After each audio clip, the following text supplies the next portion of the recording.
Welcome to the Real Estate Debate, where we debate the hottest topics in San Diego real estate. Let's meet today's panelists. Co-hosting today from SynergyOne Lending is Dale Entrekin. Guest number one is the co-owner of Silva's Realty, Lionel Silva. Guest number two, a realtor of Para Capital Group, Tyler Martin. Guest number three, the owner of Keller Williams Realty in North County, Mike Litton. Thank you guys so much for being here today. Mike, Lionel, Tyler, Dale, of course. Good to see you again, my friend. Yeah, great. Thanks for coming to co-host again for Real Estate Debate, TV style. That's right. All right, today's going to be awesome because we're just going to, bunch of guys in here talking about real estate in San Diego. A little bit different format than we're used to, but I think we're going to have some good discussions today, Dale. I know. How'd this work out that we have all guys here? I don't know. This is going to be interesting. I don't think we've ever had this before, so we'll see if the testosterone levels can, make it interesting for us. That's right. First question of the day, fellas, is the temperature of the market in San Diego. I've been hearing a lot of things, both sides. Scale of 1 to 10, here's what I want to know. On a scale of 1 to 10, 1 being awful, 10 being amazing, how is the San Diego real estate market right now, Dale? I think it depends on if you're a seller or a buyer. Okay. Really, I think if you're a seller, I personally think it's higher. I think you're probably in the 7-8 range. Okay. If you're a buyer, it's a little tougher. The inventory's not there, and it's a little more difficult to find that right house that doesn't have multiple offers when you're looking at it. So I think as a buyer, it's a little tougher to get what you're looking for right away. I think you got to put a little work in. So overall, then you would say it's pretty healthy. Then, if sellers are having a good time, and that would lead us to believe it's pretty healthy. Yeah, I think overall, it's a healthy market. We've seen, obviously towards the end of the year, we're going to see the market slow down a little bit, just because this is that time of year that it does. But as far as everything goes throughout the year, we've seen price improvements year over year. It's just that inventory's low, so it's definitely spurred, a price increase. It just made it a little tougher to get buyers into homes. Okay. Mike Litton, scale 1 to 10. Shoot me straight, brother. I think you're looking more to 6. A 6. Maybe a 7 if you're a seller. And the thing is, sellers absolutely have to price their property right. If a seller goes out there and tries to test the market, they're just going to hear crickets. And the reason for it is because buyers nowadays have, like 10 years ago, we would show up to show buyers homes and we'd have a list that met their search criteria. Today, they show up with a list for us. So literally, if a property is not priced, I've seen properties that were $10,000 over market, just sit there, absolutely sit there. And so I don't agree necessarily. I would say that it's probably a 5 for buyers, maybe a 6. What I would say is buyers are more picky than they've ever been. They're absolutely making sure that sellers come to them. I would say that the market's cooled off a lot more than most people realize, and I think we're going to see more of that in the coming year. Really? Cooling off. Tyler, what do you think? I'll agree with you, but one thing I can't stand is I have listings, and I have my buyers that I work with. But if you don't have it priced right correctly, you're going to miss out. And you have to wait 30 days because the average days on market is longer than it usually was. Right. So now you're looking at, okay, well, if I don't price reduce after 30 days and I'm trying to sell my seller's home, they can send me a lower offer. They're more than happy to send a lower offer, but that reduction, boom, you're going to get a lot more hits. So if you don't price it right correctly, and then it sits, you're going to get even a lower offer than you did for your sellers. And you're doing a disservice to yourself and your sellers that you're selling the home to. Now, a lot of buyers nowadays don't want to haggle. They absolutely don't want to go back and forth. We don't want to counter back and forth 4 times anymore. It's bam, bam. And that's what I'm saying is sellers have to come to them. Right. They've got to be willing to come to them wherever the market is. They've got to be willing to come to them, and then buyers will jump. Yeah, it has to be priced right. It goes back to that. Yeah. Exactly. Well, I hate to agree with the panel because everyone seems to be. It's okay to agree, Lionel. Well, bring you in to disagree with everything. Exactly, and I thought that I had my own opinion, and you guys we'd be going back and forth, but I agree with the fact. Well, first of all, 7, maybe 7.5 is probably where I think we're at. You definitely have to price your property right. Buyers are savvy, but they also know that there's not a lot of inventory, so if they do see a property, they're going to have to go after it. And as a seller, if they price their property too high, it's going to sit. But if you, and depending on the price point, like if anything under 400,000, you're probably going to get multiple offers around the county. But when you start moving into the coastal areas and areas that people want to be at, it's gonna, you need to price your property right, because I think the values have really gone up in all the good areas in San Diego County, and maybe some of the areas in East County, they still need some catching up, and those price points are lower, and you're going to get more, multiple offers there. So the market's around a 7. Around a 7. Yeah. So no one has said that the market's scolding hot on fire. That's good information if you want to sell your home, but I think viewers want to know what should I do in this market if I want to sell or if I want to buy, and how is the market? If we're talking about the market, we have to let everyone know it's going up. Everything's going up. Consumer confidence is going up. Rates a little bit, but that's not really the big deal. You have home prices, median home prices going up. Everything's going up. Along with rents as well. Actually, I would disagree. Home builder confidence came out this morning, and it was down. It was down dramatically, and it was down. Yeah, it was down more than everybody expected. I saw 80%. So on the you're National starting Association of Realtors. Yeah, you're actually starting to see a lack of confidence starting to erode, and part of it is coming from all this stuff with the Fed on whether the Fed's going to raise or not. Right. And so there's a lack of confidence. People are scared. There's more money sitting off of Wall Street today than there's ever been in history in cash. But for that first-time home buyer, because they're scared. They are getting into their homes. Their agents are showing them stuff. They want to get in this stuff before Christmas. They know rates might go up a little bit slightly, so they want to get in, and they want to get in now because they want that tax deduction for their interest on their home loan. Yeah, I wanted to agree with something you said. Basically, that anything below about, in North County anyway, anything below about 500,000 is hot. As long as it's priced right, it's hot. Up above 500,000, you've got to be really careful, and you've got to be really value conscious where the buyer is concerned if you're a seller. I think that's what Tyler's talking about too, with first-time home buyers are going to be under 500 for probably the high percentage. And so I think within that, there is a hotter market. I think it's that move up, like Lionel was saying, where you're going to see the tougher price points, and you got to be really, really detailed on why you're pricing it where it is. And otherwise, it's going to sit. We're also seeing condominiums, townhomes, that kind of thing, are actually outperforming in terms of price gains. They're actually outperforming in sales. They're outperforming single-family detached homes because a lot of San Diegans are being pushed into that realm because they're not able to buy, they're not able to find. Priced out. Like he was talking about inventory, that kind of thing. They're priced out and they're not able to find what they need in terms of utility. Huh. So people are going to condos. I think we have two things working here with buyers. I think there's some buyers that are thinking, interest rates are going to go up next year. We need to get in before we do get priced out. And then you've got probably other buyers that are on the fence going, this market's been going up since late 2008. How long is this going to last? Or is this going to be 2006 all over again, or 2008 all over again when we had that meltdown? So you've got those two kind of counteracting each other. I'll tell you this. It's true. There's a lot of nervousness. Though, and everybody on the panel would probably agree, if you don't get in within the next year, you're not going to see equity growth in your home or your condo. Everyone I've sold homes for in the last 2 years has made up to $100,000 of equity on their home. They're not going to see that in 2016. They'll see maybe close to 50 if you buy a 350 house, put some fixer-upper into it, maybe update your kitchen, have your tax deduction. Yeah. I mean, you're buying the first-time home buyers buying the turnkey rehabbed homes that our city's seeing gentrification go on with all the flippers and rehabbers. That's great, but they're going to get priced out and not be able to get their offers accepted on something that is slightly maybe fixer-uppable where they can make a little bit more money in equity. But I want to ask Dale a question because we haven't talked about the A word yet, affordability, which is always a big discussion in San Diego. It's been publicized as being one of the least affordable places in the country to buy a home. And so I think a lot of people hear that and they go, yeah, it's true. I went to my boss's house and it's gorgeous, but it's $1 million. There's people who rent $1 million homes for $3,000 and they go, you know what, I'm good because if I bought this place, I'd be paying $7,000 or whatever when it all comes down to it.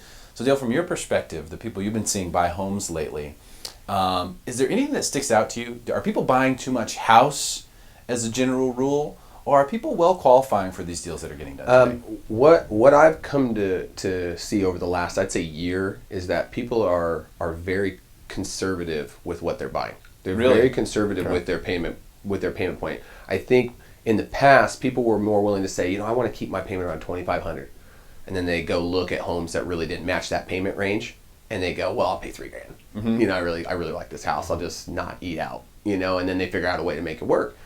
I think right now they're really sticking to those guns. That's a good thing. That's a really good thing to hear. So let's make a quick assumption that we're not going to see an implosion like we did in 2008. Okay, let's say that's not going to happen. Is it time for the market to take a breather just naturally? We've seen so much equity run up. We've seen people getting rich since 2010, 2011. People were buying, flipping properties. A lot of investors I know, even small-time investors, buying a house a year, making tons of money. Is it time for that to stop? It's not gonna. My main focus, I work with a lot of investors and rehab groups. I'll find them an REO foreclosure through my REO accounts, my off-market stuff, and I'll bird dog MLS listings and find something that's fixer-upable, and so there's the husband and wife kind of couple that's doing their flips with their $500K in the bank, or they're using private money.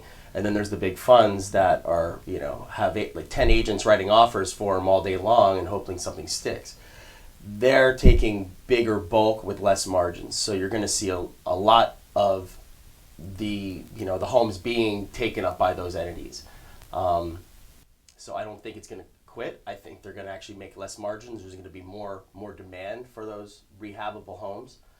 But I think as far as 2016 is going, and you're going to see a little bit mellow out plateau of action. Well, I mean, rates are obviously. I mean, we're at a 5-year cycle, and we're trying to push the 5-year cycle, right? So, don't you think we're going to have a plateau? We talked about that earlier. Well, I think ultimately it's the economy. You've got to look at, for instance, HP just announced 85,000 layoffs in the next 3 years. Qualcomm is reducing 15% of their workforce, and they're doing it in the next 24 months. You're looking at an absolute ton of companies right now that are announcing massive layoffs. The problem that you have is you have a labor participation rate that's at a 38-year low. You have a real shell of a recovery. We don't really have a recovery right now. What we have is something that's been propped up by interest rates that are lower than they should be, and a Fed that's intervening, and activist. Ultimately, what happens here is you only get to a certain point. You get to a certain point, and then you start losing jobs. You start shaving jobs off because Wall Street's screaming for profits. They've done all the cost cutting they can do. Now they're getting rid of jobs because the economy's not there to support it. So ultimately, what ends up happening is, you talked about affordability. San Diego County, the last 3 years, median income's down 4.05%. Isn't that amazing? Most people don't realize that. Prices continue to go up a lot. Yeah, and if you look at a graph of property values, and you look at and compare it to a graph of median income, you have that same delta that you had back in 2005, back in 2006, back in 2007. Yeah, you're starting to see families get in together and buy houses. You're starting to see all kinds of things happen out there because they have to get creative. They have to figure out a way. They got to live somewhere. Alan Nevin told us on one of my radio shows that even if we don't import one more person into San Diego County than we export, we grow by 25,000 people a year organically. But we're only building 5,000 to 6,000 new homes a year. That's the big Where problem. are these people going to go? That's the big problem. Yeah. That's the big issue with San Diego County is, where are they going to live? Yeah. If they're going to live in rent, it still doesn't solve the problem, because you still have rents increasing 3 to 6% a year. And then you've got millennials who are now coming into the age of buying homes that don't trust real estate. Because when they were growing up, when they were teenagers, late teens and early teens, mid-teens, they were watching their family lose their house. They were watching their friends' family lose their house. Mm-hmm. They were watching their grandparents lose their house. And that didn't work for them. Okay? So now you've got millennials that are coming in. I had a listing in San Marcos. We put it on the market for $409,000. We had 35 showings in 2.5 days and 12 offers. We sold it for $33,500 above asking. The people that bought it paid $442,500 for it. They qualified for $500,000 easy with their lender. Easy. That's going back to what you were talking about.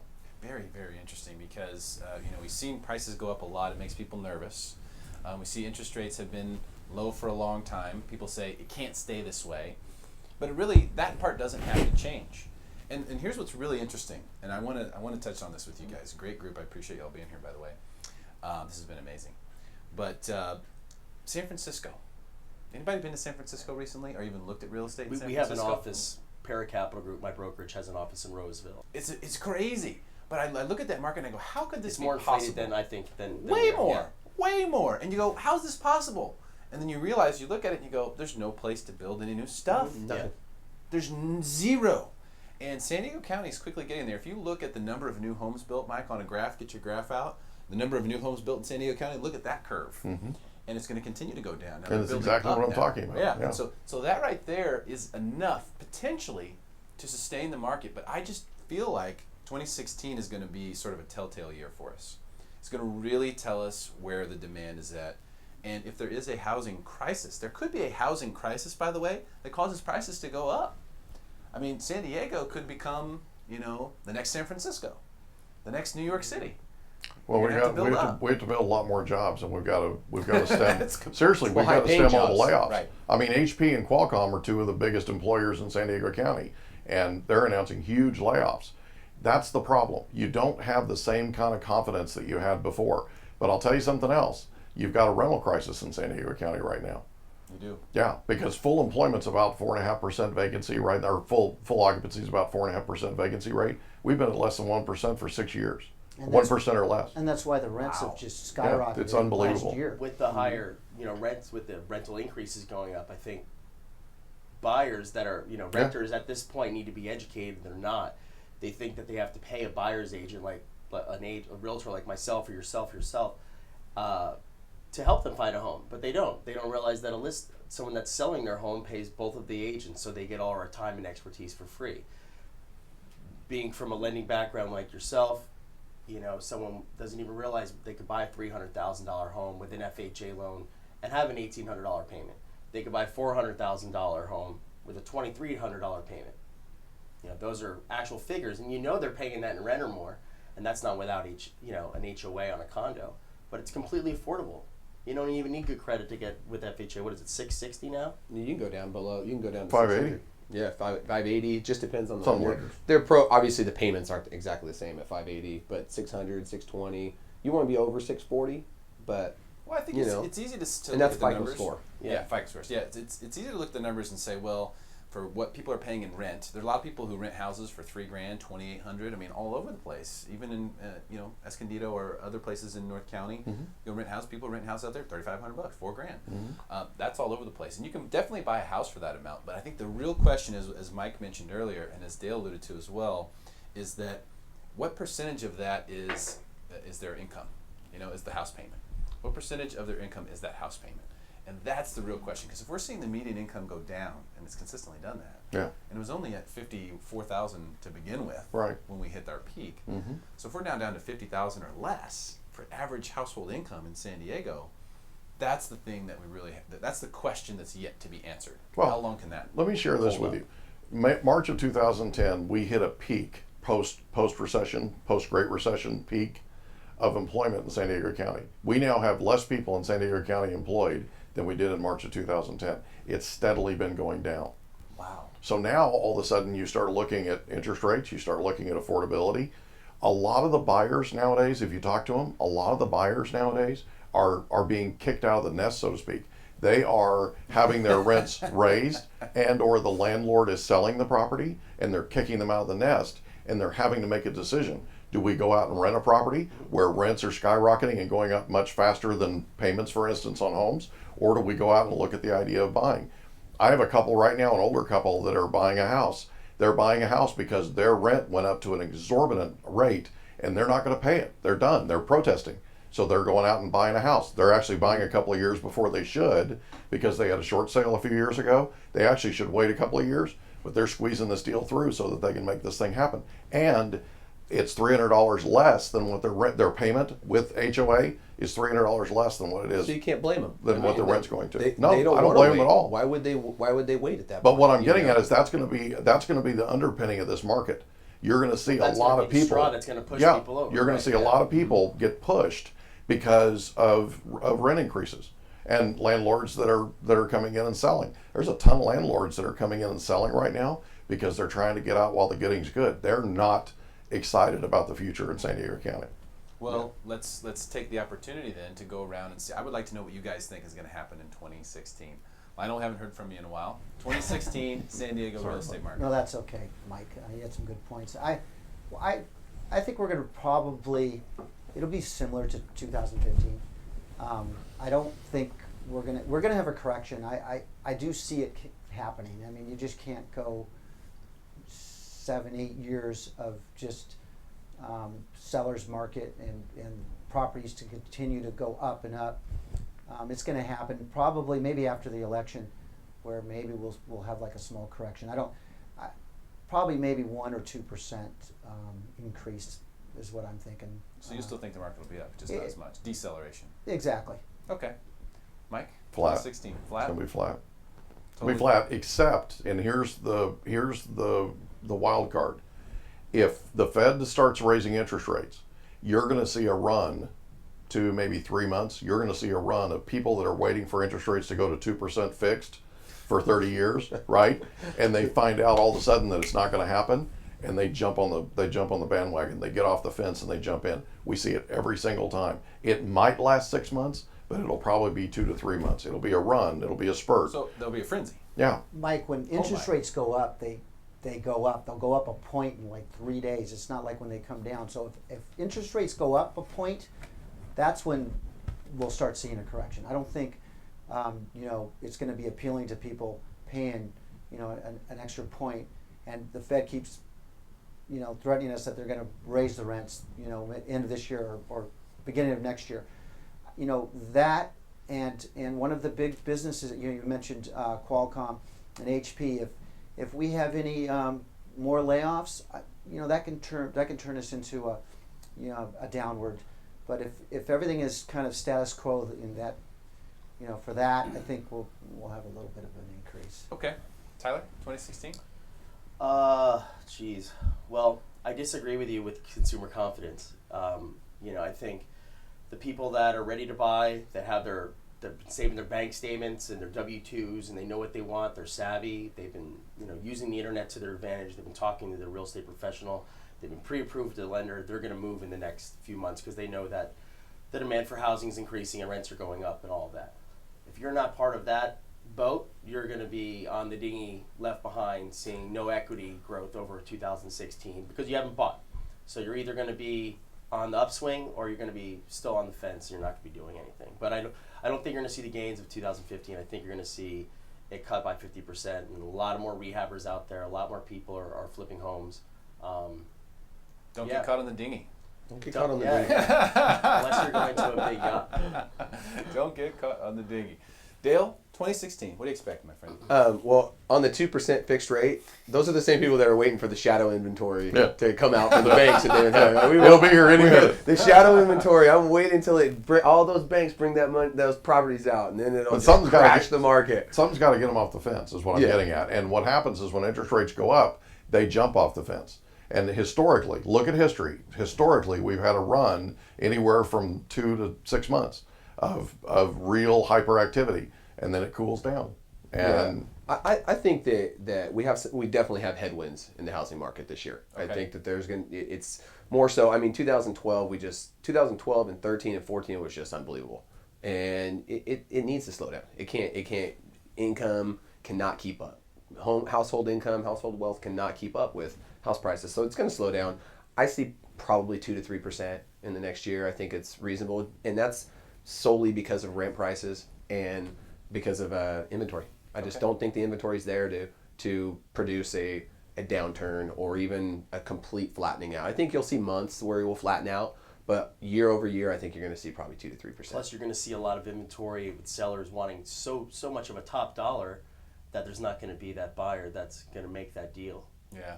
Yep. And Good that point. happens when you have a spread between the bid and the ask. That's usually when things cool off. It takes some time sometimes for the buyers and sellers to find one another, to find a common ground when we see a dichotomy like that. So great stuff, guys. Thank you all so much. The buyer's market would be great, wouldn't it? That would be something great fun. for just a little bit, I would love bit of time. I've been waiting for it for a long time, and people keep telling me that you're going to keep waiting. That's it for the Real Estate Debate. Check us out at therealestatedebate.com for more. Mike, thanks for coming in today, man. Thanks for having Really me, man. appreciate your time. Enjoyed it. Nice to meet you, Thank you Doug. so much. Nice to meet you as well. Dale, As sir. always, brother. Yes, you're the man. Tyler. Thanks for having me. Thank you so All right. much. All right. That's it. No, let's do it like this is real. Close it. Look, close it. Look into that camera. Okay. Oh. Stay steady here. The battery's about to die. Yeah, we'll get it. Action.